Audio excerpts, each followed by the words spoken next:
সালামু আলাইকুম রহমতুল্লাহ বিসমিল্লাহ রহমান রহিম।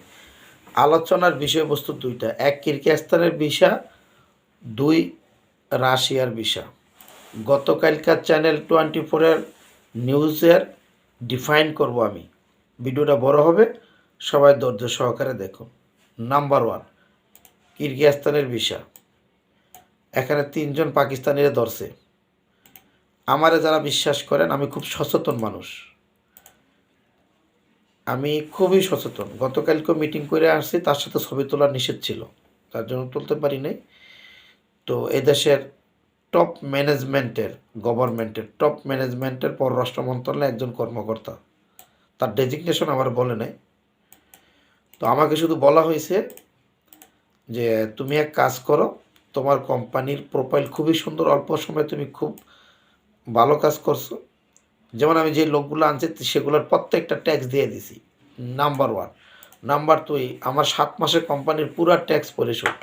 নাম্বার তিন, আমার ব্যক্তিগত ট্যাক্স। নাম্বার চার, আমি এখন সোশ্যাল ট্যাক্স দিতে আছি এই দেশে। বলে যে তুমি একটা সোশ্যাল ট্যাক্স দিয়ে দাও, ওইটাও দিয়ে দিছি। একটা বিষয় বাইরে হলে ইনশাল্লাহ আমি পাবো। নাম্বার চার, এদেশে গার্মেন্টসটার প্রতি গভর্নমেন্টে খুব জোর দিয়েছে। আমি সরাসরি রাশিয়ার বায়ার পাইছি, ওই বায়ারের অর্ডারও নিতে আসি, ওগুলো আমি সাবমিটেড করছি। ইতিপূর্বে তো যাই আনছি, ইনশাল্লাহ সামনে আরও বেশি পাবো, 200 লোকের পাবো। তো এই জন্য ধৈর্য ধরা লাগবে। একটা বিষয় যদি বাইর হয় বৈধভাবে এই দেশে, আমার হাতে আসবে, এটা মাথায় রাখতে হইব। যারা আছেন আমার ভাই বেরাদর, দয়া করে ধৈর্য ধরতে হইব। এখন 18 ডিসেম্বরের পরে বন্ধ হয়েছে, কিছু তো করার নাই, টাকা পয়সা দিয়ে ফেলছি। আমার খুব কাছের কয়টা লোক আছে যারা আমার বিশ্বাস করেন, বিশ্বাস করলে করার মতো করেন, কোনো ধরনের টেনশনে থাকেন না, ভিসা পাবেন ইনশাল্লাহ। দুই, রাশিয়া। বাংলাদেশের চ্যানেলকে বলবো, চ্যানেল 24 তথ্যভিত্তিক ভিডিও দেন। আপনাদের সাংবাদিকতার উপরে আমার হাসি আসে। বাংলাদেশ থেকে 412 জন লোক গেছে 2024 সালে রাশিয়া, 412 জন। এই 412 জনের ভিতরে 88 জন লোক পাঠিয়েছে VSL শিপিংয়ে। ডাটা রাখেন। আর বাকি লোক গেছে সিনোপ্যাকে। সিনোপ্যাক হইল গিয়া চাইনিজ একটা কোম্পানি, রাশিয়াতে তারা কনস্ট্রাকশনের কাজ করে। বাংলাদেশেও সিনোপ্যাক কাজ করছিল।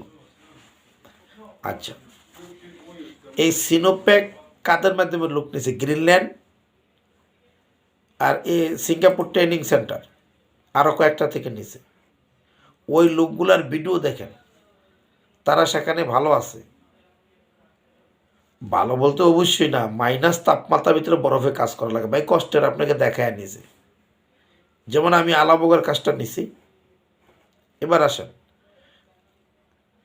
আলাবোগা প্রসঙ্গে, আলাবোগা প্রসঙ্গে পরে আসে।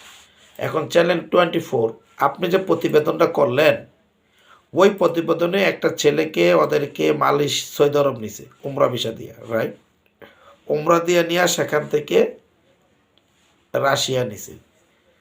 তো একটা ছেলেরে উমরা ভিসা দিয়ে নিয়ে গেছে, রাশিয়া অ্যাম্বাসিকে তাকে ভিসা দেওয়া হয়নি। পরে ওই সৌদি আরব তো কেমনি কী করছে, অলিগার্সরা তো অনেক কিছু করতে পারে, মাফিয়ারা অলিগার্সরা সব পারে, ওটা তো অন্য জিনিস। বাতের ভিতরে চিটা থাকে না, তা ব্যবসায়ীর ভিতরে ভূত থাকে না। তো ওরা ওই সৌদি আরব থেকে নিছে, এবং এটা তো কয়ে নিছে আর্মিদের ক্যান্টিনে রান্না করবে। আরে ভাই, আর্মিদের ক্যান্টিনে রান্না করে যুদ্ধের ভিতরে তোমার তো যুদ্ধে লাগাই দিব। আর্মিদের ক্যান্টিনে কোনদিন রান্না করে? আর্মিনের ক্যান্টিনে যখন নিচে রান্না করতে, তোমার নিয়ে হলো যুদ্ধ চলে, তুই ওই ক্যান্টিনের সব লোকই তো যুদ্ধ করে, স্বাভাবিক। ক্যান্টিনের ভিতরে রান্না করতে গেলে দেখা যায় কোন শত্রু আসে, অস্ত্র চালান শিখায়। তো আপনি গেলেন কে আর্মিদের ট্রেনিংয়ের যুদ্ধের দেশ, মানে ওই বিষয়ের ভিতরে।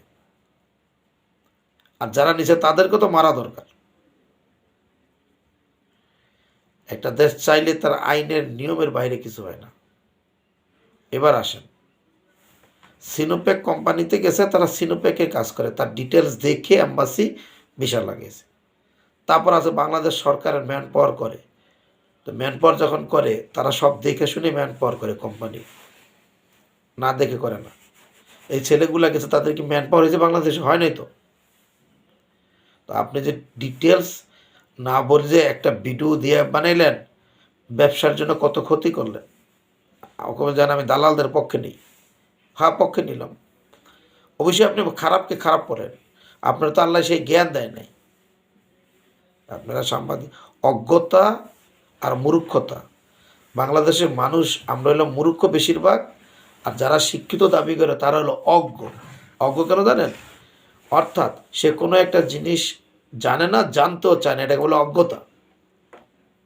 আর মূর্খতা হলো অক্ষর জ্ঞান না থাকা বলে মূর্খতা।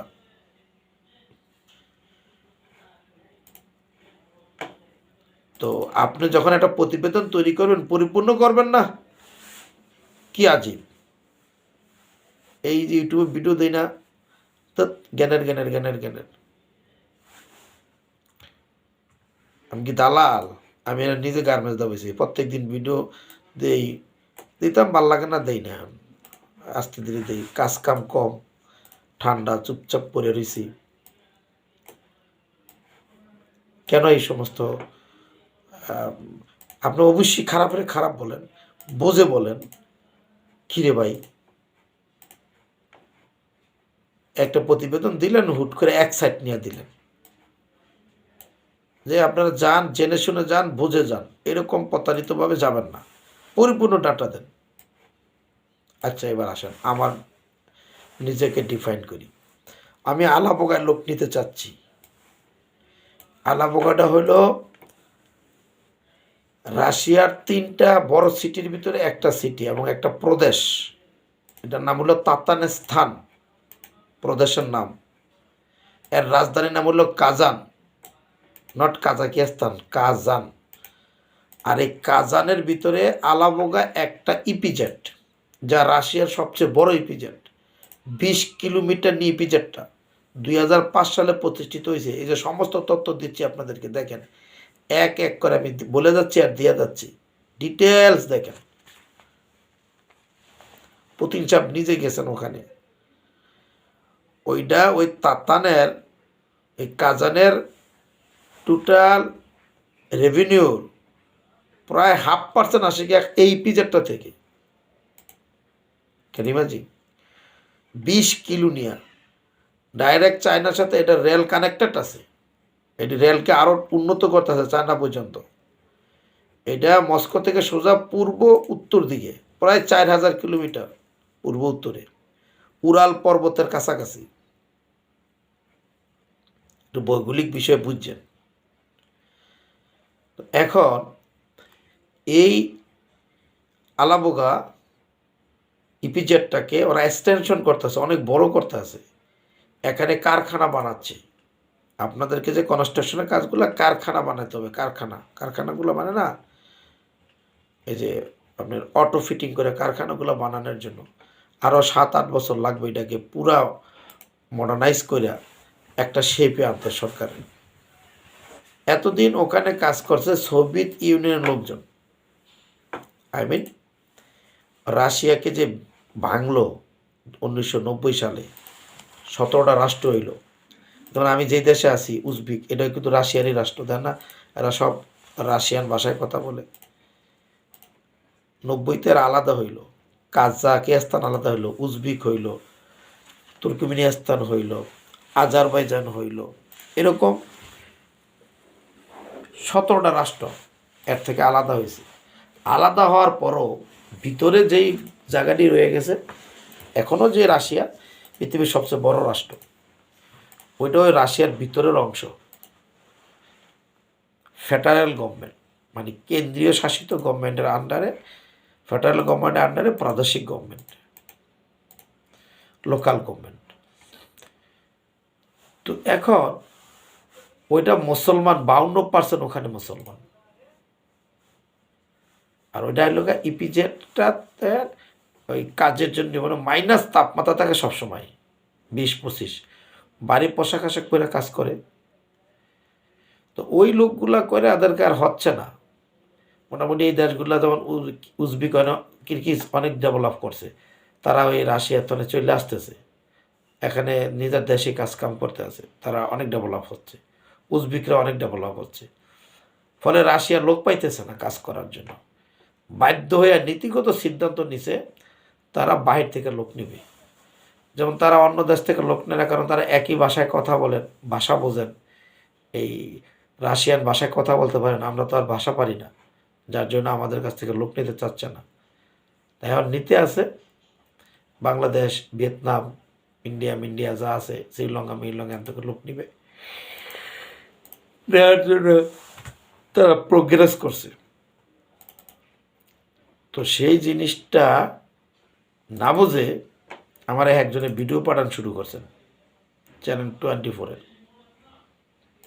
ভাই আমি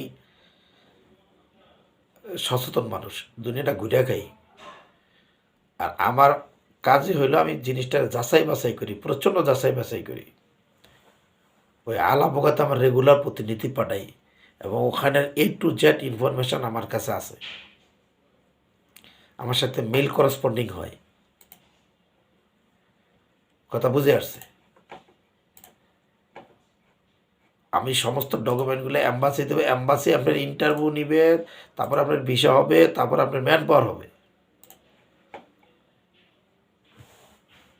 টাকার জন্য আদম ব্যবসা করি, ভাল লাগে করি, মানুষের উপকার, আত্মতৃপ্তি পাই, খাই আছে। আমার কাছে অফিসে যে পরিমাণ লোক আসে, আমি যদি কই যে বৈধ করবো, তো 1 কোটি টাকা আমি তারই খারাপ লাগে। তো প্লিজ আমার লগে আমার জ্ঞান দিয়েন না, আমি জানি বা বুঝাইতে আর না এই বিষয়টা। আমি যথেষ্ট কমপক্ষে 20টা আমার ভিডিও আছে, 20টা ওই চ্যানেল 24-এ। অলি ভাই এই যে খবর, আরে ভাই এই খবরটা আগে দেখতো, সে কী কইছে, খবরটাই তো মূর্খ অজ্ঞ প্রতিবেদন মানে বাংলাদেশের সাংবাদিক। আজ এই ব্যাপার জ্ঞানই নাই, খালি আমি এই বিষয়ে অনেক বলছি, আর বলি না। এদেরকে বাহিরে যাওয়া উচিত, জ্ঞান না উচিত ইউরোপিয়ানদের কাছ থেকে। একটা প্রতিবেদন করো, পরিপূর্ণ প্রতিবেদন করো তুমি,